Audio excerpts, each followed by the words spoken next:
Hi, boys and girls. Today I have a story for you, and it's called Blueberries for Sal. And this is a special book because it is written by a Maine author named Robert McCloskey, and it takes place in Maine. So in eastern Maine, there are lots and lots of blueberry bushes, and people pick a lot of wild blueberries over in eastern Maine. So this is kind of a fun book for a rainy day called Blueberries for Sal. So remember I was noticing, look, it's a wraparound. So we can see there's Sal in the blueberry bush. Who else is in the blueberry bush? The bear. And remember, sometimes the story starts before the words. So we can see Sal and her mother. What are they doing? Looks like they're making jam. Blueberries for Sal by Robert McCloskey. This book was born a long time ago in 1948. Wow. So this book, it's, let's see, 52 plus 20, 72 years old. It's older than my dad. One day, little Sal went with her mother to Blueberry Hill to pick blueberries. Little Sal brought along her small tin pail, and her mother brought along her large tin pail to put blueberries in. "We will take our berries home and can them," said her mother.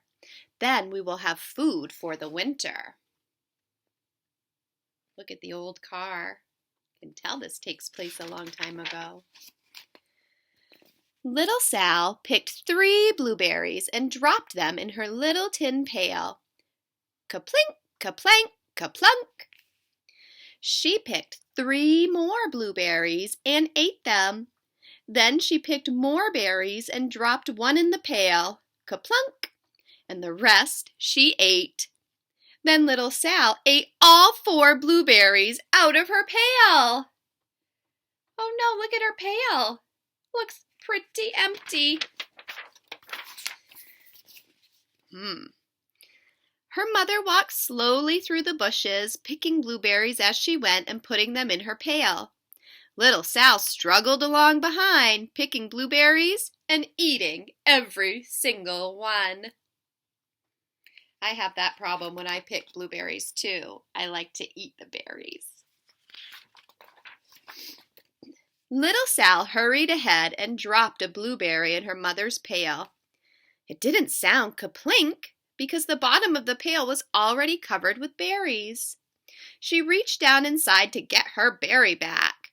Though she really didn't mean to, she pulled out a large handful because there were so many blueberries right up close to the one she had put in. Do you think her mother's going to notice?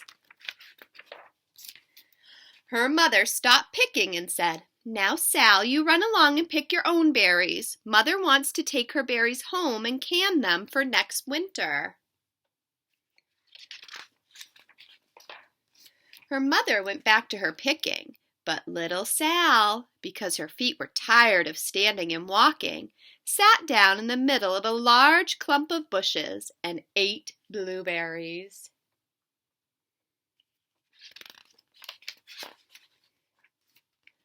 On the other side of Blueberry Hill, Little Bear came with his mother to eat blueberries. "Little Bear," she said, "eat lots of berries and grow big and fat.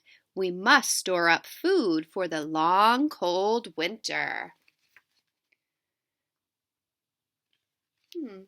How are the bears and Sal and her mother alike? Well, maybe at least the mother bear. They're both saving food for winter. Little Bear followed behind his mother as she walked slowly through the bushes eating berries. Little Bear stopped now and then to eat berries. Then he had to hustle along to catch up.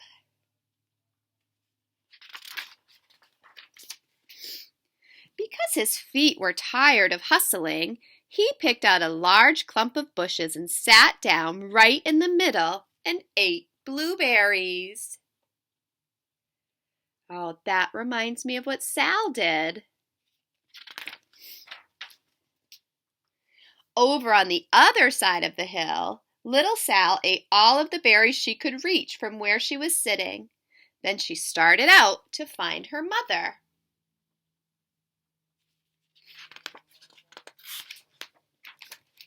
She heard a noise from around a rock and thought, "Oh, that is my mother walking along."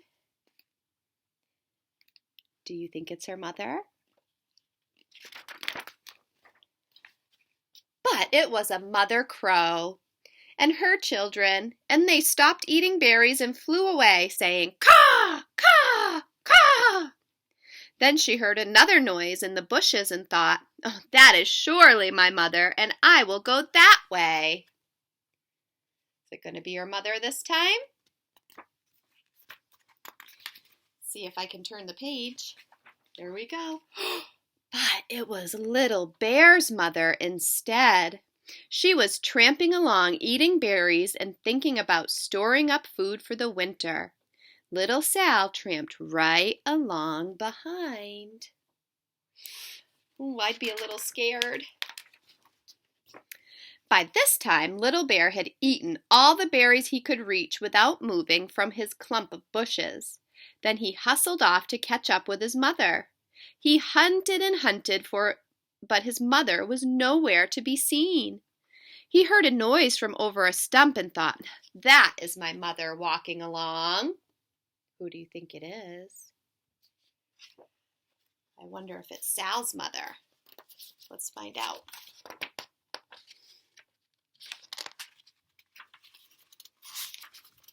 My hands are so dry. There we go. Sorry. But, no, it was a mother partridge and her children. They stopped eating berries and hurried away. Then he heard a noise in the bushes and thought, "That is surely my mother. I will hustle that way." Can you see the partridges? They kind of blend in a little. They're birds. But who is that? It was Little Sal's mother instead. She was walking along picking berries and thinking about canning them for next winter. Little Bear hustled right along behind. They're both with the wrong mothers. Little Bear and Little Sal's mother and Little Sal and Little Bear's mother were all mixed up with each other among the blueberries on Blueberry Hill. So over here you can see Little Bear and Sal's mother, and over here you can see Sal and Mother Bear. Little Bear's mother heard Sal walking along behind and thought it was Little Bear, and she said, "Little Bear, munch, munch, eat all you gulp possibly can hold. Swallow." Little Sal said nothing. She picked 3 berries and dropped them, kaplink, kaplank, kaplunk, in her small tin pail. Little Bear's mother turned around to see what on earth could make a noise like kaplunk. She cried, choking on a mouthful of berries. "This is not my child. Where is Little Bear?" She took one good look and backed away. She was old enough to be shy of people, even a very small person like Little Sal. Then she turned around and walked off very fast to hunt for Little Bear. Oh, she knows Little Bear is missing now.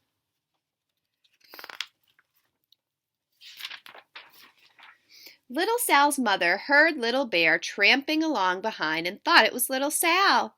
She kept right on picking and thinking about canning blueberries for next winter.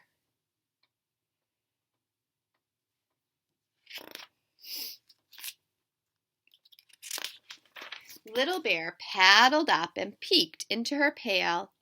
Of course, he only wanted to taste a few of what was inside, but there were so many and they were so close together that he tasted a tremendous mouthful by mistake. "But now, Sal," said Little Sal's mother without turning around, "you run along and pick your own berries. Mother wants to can these for next winter." Little Bear tasted another tremendous mouthful and almost spilled the entire pail of blueberries.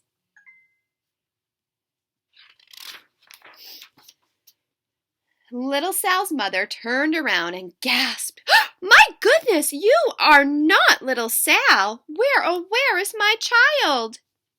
Little Bear just sat munching and swallowing and licking his lips. Little Sal's mother slowly backed away. She was old enough to be shy of bears, even very small bears like Little Bear. Then she turned and walked away quickly to look for Little Sal.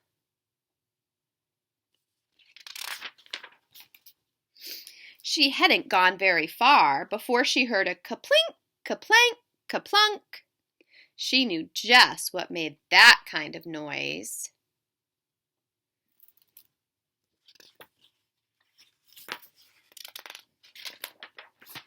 Little Bear's mother had not hunted very long before she heard a hustling sound that stopped now and then to munch and swallow. She knew just what made that kind of noise. Oh, they both found their babies. Little Bear and his mother went home down one side of Blueberry Hill, eating blueberries all the way and full of food stored up for next winter. And Little Sal and her mother went down the other side of Blueberry Hill, picking berries all the way, and drove home with food to can for next winter. A whole pail of blueberries, and 3 more besides. So you can see here Sal and her mom. And over on the other side, you can see Little Bear and his mother. And here's Sal and her mom again, canning their blueberries for next winter. So I hope you enjoyed this story. It's kind of a classic story, especially for us here that live in Maine. Reminds me of summertime, and maybe if any of you have ever gone blueberry picking or picking any type of fruit, it might remind you of that. You could even write about that if you want to. I'd love to hear about it. I hope you have a great day. Bye.